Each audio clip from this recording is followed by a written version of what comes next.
Le débat avec Jean-Marc Daniel et Nicolas Dose. On n'a pas de jingle aujourd'hui, c'est pas grave. On s'en remettra. On s'en remettra. On a une nouvelle compagnie de train à grande vitesse baptisée Proxima qui a acheté 12 rames à Alstom et qui a levé 1 milliard d'euros.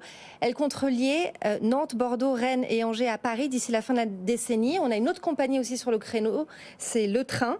Est-ce que c'est possible de concurrencer la SNCF ? Oui, c'est possible de concurrencer la SNCF, sauf que pour l'instant, à peu près personne n'y arrive. La réelle concurrence de la SNCF face à la SNCF, c'est la SNCF italienne et la SNCF espagnole. Il y a cette semaine-là, Midnight Train, qui avait prévu de faire un train de nuit, qui a jeté les ponts. Et voilà, il voulait aller jusqu'à Venise, en passant par Milan au départ de Paris. Aucun soutien des pouvoirs publics, ils n'ont pas réussi à lever suffisamment d'argent.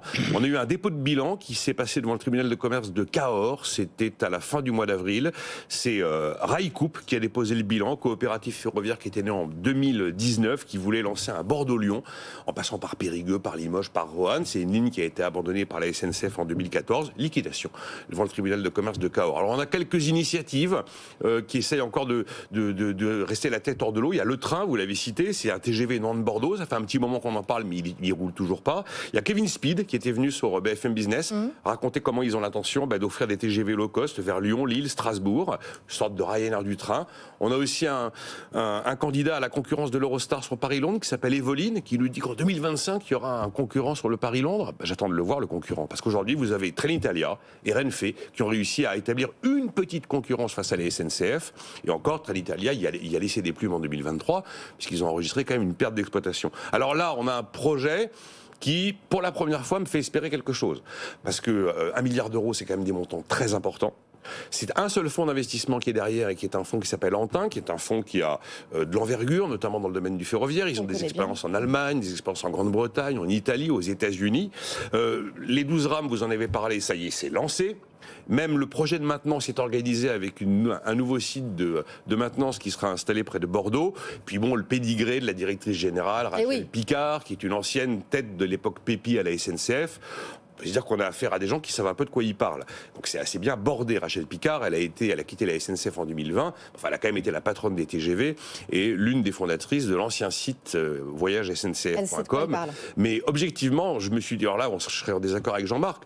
Je suis d'accord que la concurrence est souhaitable dans tous les domaines. Sauf qu'il y a des domaines, et notamment des domaines de réseau reposant sur des monopoles naturels. Et je pense au rail, je pense à l'électricité, où on voit que l'épanouissement de la concurrence n'est pas aussi simple que dans les autres domaines.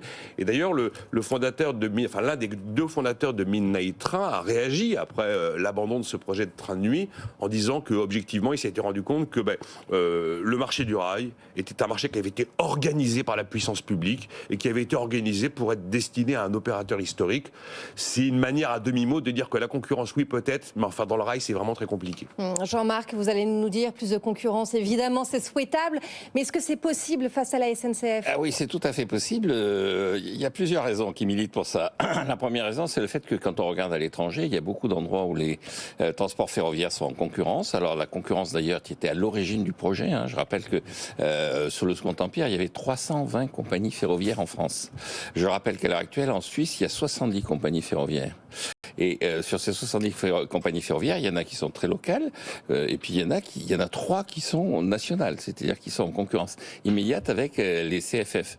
Au Japon, il y a 200 compagnies ferroviaires, et sur ces 200 compagnies ferroviaires, elles sont toutes avec des obligations, parce qu'elles ont des obligations, qui font que c'est les transports ferroviaires les plus à l'heure de toute la planète. Il y a une ponctualité de 98%. Il y a 98% des trains qui arrivent à l'heure au Japon. Donc, on a l'expérience à la fois historique et géographique du fait que les transports ferroviaires sont en concurrence.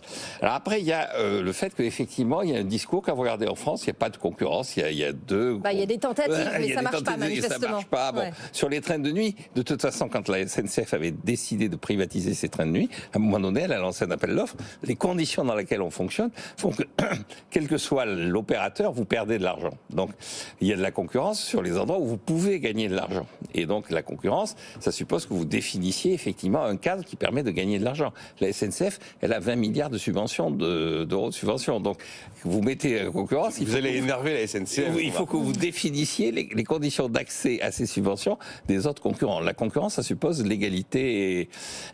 Mais ce qui me rend plus optimiste dans tout ça, c'est l'évolution de l'état d'esprit.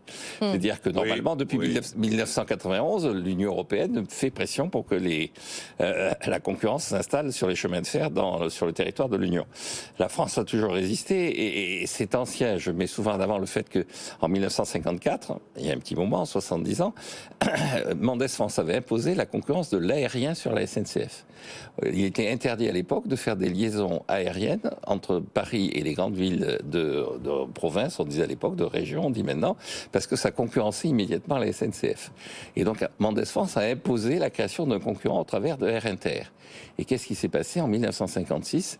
Le gouvernement de gauche de Front Républicain a fait d'Air Inter une filiale de la SNCF, de façon à ce que la SNCF puisse déterminer les horaires d'Air Inter pour ne pas faire concurrence à ces trains.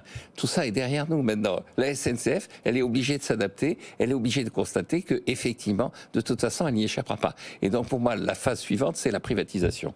Maintenant, la concurrence, on est dedans. La phase suivante, c'est la privatisation. Non mais je ne sais pas si on est un cas français, parce que ce que dit Jean-Marc sur les autres pays est vrai. En tout cas, ça fait depuis 2018 en théorie que la concurrence est ouverte dans le ferroviaire.